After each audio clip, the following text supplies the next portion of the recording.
MDH ನ kitchen ಅಲ್ಲಿದ್ರೆ ನಾವು ಎಲ್ಲವನ್ನು ಮಾಡಬಹುದು. ಬೆಂಗನ್ ಕಾ ಬರ್ತಾ, ಆಲೂ ಗೋಬಿ, ಭಿಂಡಿ ಮಸಾಲಾ, ಇನ್ನೂ ಬಹಳಷ್ಟು.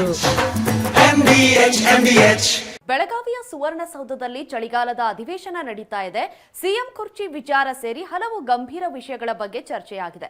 ಈ ಕುರಿತ ಒಂದು ಕಂಪ್ಲೀಟ್ ರಿಪೋರ್ಟ್ ಇಲ್ಲಿದೆ.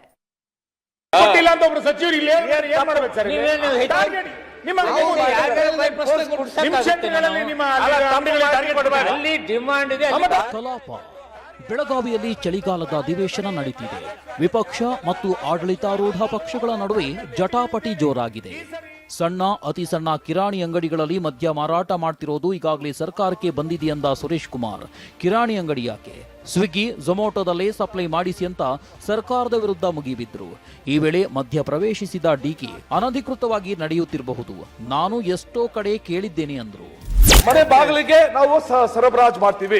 Zomato, Swiggy, gig workers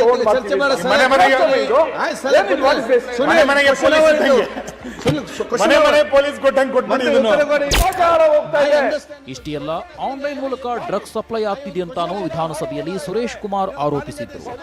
even ಈ ಗಿಗ್ ವರ್ಕರ್ಸ್ ಈ ಏನು ನಮ್ಮ ಹೊಸ ಸಿಸ್ಟಮ್ ಬಂದಿದೆ, ಇದ್ರ ಮುಖಾಂತರ ಡ್ರಗ್ಸ್ ಕೂಡ ಸಪ್ಲೈ ಆಗ್ತಾ ಇದೆ. ಸರ್ಕಾರ ತನ್ನ ಹತಾಶೆನ, ತನ್ನ ಅಸಹಾಯಕತೆನ ತೋರಿಸಬಾರದು. ಮಧ್ಯ ಪ್ರವೇಶಿಸಿದ ಗೃಹ ಸಚಿವ ಪರಮೇಶ್ವರ್, ಮಾಹಿತಿ ಇದ್ರೆ ನಮಗೆ ಕೊಡಿ ಅಂತ. ನಮಗೆ ಝೊಮ್ಯಾಟೊನವರು ಡ್ರಗ್ಸ್ ಸಪ್ಲೈ ಮಾಡ್ತಾರೆ, ಯಾಕಂದ್ರೆ ಬಹಳ ಸೀರಿಯಸ್ ಆಗಿ ತಾವು ಹೇಳಿದಿರಿ. We declare a war against drugs in Karnataka, drug free Karnataka ಮಾಡ್ತೇವೆ ಅಂತ ಹೇಳಿ ಡಿಕ್ಲೇರ್ ಮಾಡಿದ್ವಿ.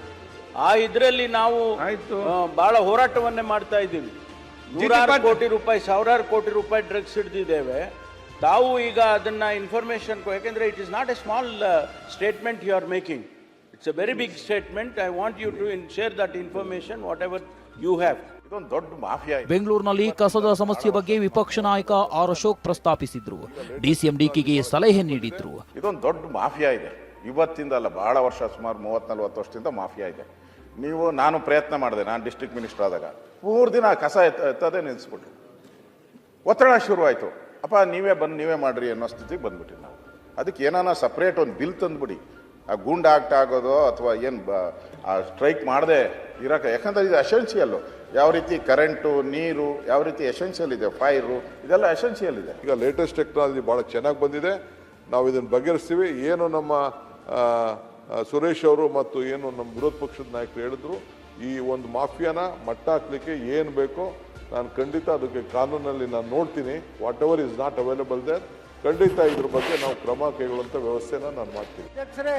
ಬಿಜೆಪಿ ಉಚ್ಚಾಟಿತ ಶಾಸಕ ಬಸನಗೌಡ ಯತ್ನಾಳ್ ಮಾತನಾಡಿ, ಈ ಸದನದಲ್ಲಿ ನಿಜವಾದ ವಿಪಕ್ಷ ನಾಯಕ ಅಂದ್ರೆ ನಾನೇ ಅಂತಂದ್ರು.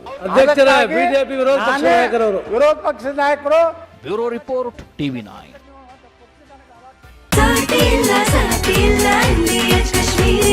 ಅರೆ ಕಡಿಮೆ ಹಾಕು ಆದ್ರೆ ಅಸಲಿ ಹಾಕು. MDH ಕಾಶ್ಮೀರಿ ಕೆಂಪು ಮೆಣಸಿನ ಪೌಡರ್.